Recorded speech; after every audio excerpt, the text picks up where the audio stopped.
अगं ऐक ना, माझं वजन वाढतंय, केसही खूप गळतात, सतत थकवा जाणवत आहे, झोप पण पूर्ण होत नाही. असं रोजच आपण एकमेकींना सांगत असतो. सांगतो, ऐकतो आणि दुर्लक्ष करतो.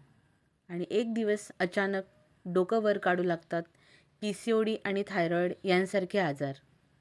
आणि आज मी याच विषयावर तुमच्याशी बोलणार आहे. मी आहे संध्या, तुमची साखर सखी.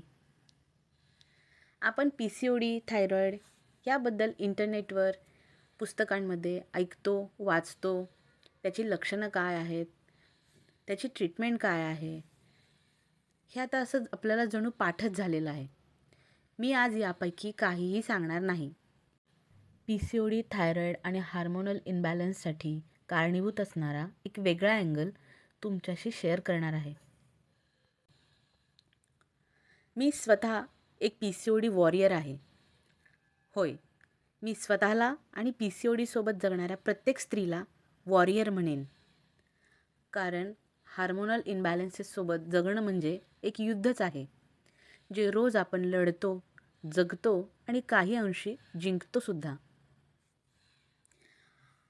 सतत येणारे अनावश्यक केस, पिंपल्स, इरेग्युलर पिरियड्स, केसांची गळती, मूड स्विंग्स, सततचा थकवा, वाढतं वजन आणि या सगळ्यातून होणारी स्वतःची चिडचिड आणि हे सगळं ओझं घेऊन रोज आपल्या कुटुंबासाठी स्वतःला वाहून घेणं आणि यातून जाताना आपल्या काय भावना असतात ते फक्त तीच समजू शकते जी स्वतः हे अनुभवत आहे.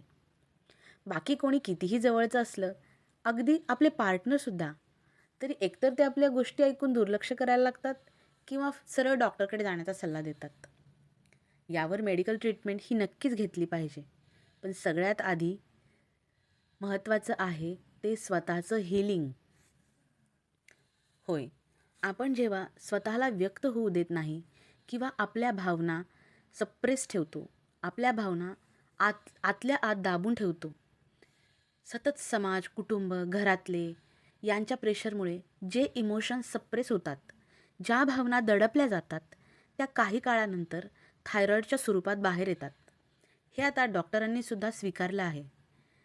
आणि म्हणूनच ते आपल्याला टेन्शन घेऊ नका, ताण घेऊ नका असं सांगत असतात. तो आपल्या ट्रीटमेंटचाच भाग आहे. आपण सतत परफेक्ट होण्याचं प्रेशर घेत असतो. कोणत्या ना कोणत्या गिल्टखाली भूतकाळात झालेल्या गोष्टी परत परत आठवून स्वतःला जे करायला मिळालं नाही, जे करायचं होतं ते करायला मिळालं नाही म्हणून, किंवा आपल्याला कोणी समजूनच घेत नाही म्हणून, मी अशीच दिसते, मी तशीच दिसते, लोक माझ्याशी असं वागतात, माझ्या घरातल्यांसाठी मी किती करते तरीसुद्धा मीच वाईट दिसते, अशा एक ना अनेक गिल्ट आणि नकारात्मक भावना आणि स्वतःविषयीची निगेटिव्ह इमेज, इतरांसोबतची सततची तुलना, अशा प्रकारच्या भावना मनामध्ये, परिणामी शरीरामध्ये साठत राहतात आणि साठलेलं तर कधी ना कधी बाहेर येणारच. मग ते बाहेर पडतं थायरॉईड किंवा PCOD, PCOS यांसारख्या आजाराच्या रूपाने. सखी, या प्रवासात तू एकटी नाही. मीही या सगळ्या परिस्थितीमधून जात आहे. पण मला सुदैवानं एक गोष्ट वेळेत कळाली की स्वतःचं हीलिंग हे खूप महत्त्वाचं आहे. आणि मला एक मैत्रीण भेटली, जिने मला हीलिंग, मेडिटेशन, स्वतःशी संवाद, प्रार्थना, ग्रॅटिट्यूड या सगळ्या गोष्टींची ओळख करून दिली. आधी ऐकायला खूप वेगळं वाटलं, पण जसं जसं समजत गेलं तसं तसं माझ्या मनात, शरीरात आणि विचारात फरक जाणवू लागले. आता माझ्यामध्ये हार्मोन चेंजेसमुळे होणाऱ्या बदलांना सामोरे जाण्यासाठी मी तयार होत आहे. मी सध्या माझ्या रिकव्हरीच्या प्रवासात आहे. आजचा या व्हिडिओ करण्यामागचा हेतू एवढाच होता की आपण PCOD, थायरॉईड आणि हार्मोनल इम्बॅलन्स सारख्या गोष्टी मेडिकल हेल्पसोबतच स्वतःसाठी वेळ, स्वतःचे हीलिंग आणि सगळ्यात महत्त्वाचं स्वतःवर प्रेम करणं हे तितकंच गरजेचं आहे, हे तुमच्यासोबत शेअर करायचं होतं. पण एक लक्षात ठेव, या धावत्या जगात तुला स्वतःची मदत स्वतःच करायची आहे. तुला जे करावेसे वाटते ते तू कर. स्वतःसाठी वेळ काढ.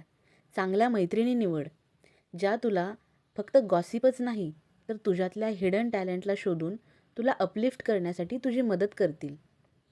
आयुष्य एकदाच आहे आणि खूप सुंदर आहे. ते तक्रार करत जगायचं नाही, तर प्रत्येक क्षणाचा आनंद घेत जगायचं. शेवटी तुला इतकंच सांगायचं आहे की तुझ्या इतकी सुंदर, प्रेमळ, मेहनती आणि प्रामाणिक फक्त तूच आहेस. म्हणून स्वतःवर प्रेम कर, स्वतःला प्रायोरिटी लिस्टमध्ये सगळ्यात आधी ठेव आणि तू लढत राहा, जगत राहा, पण स्वतःसाठी.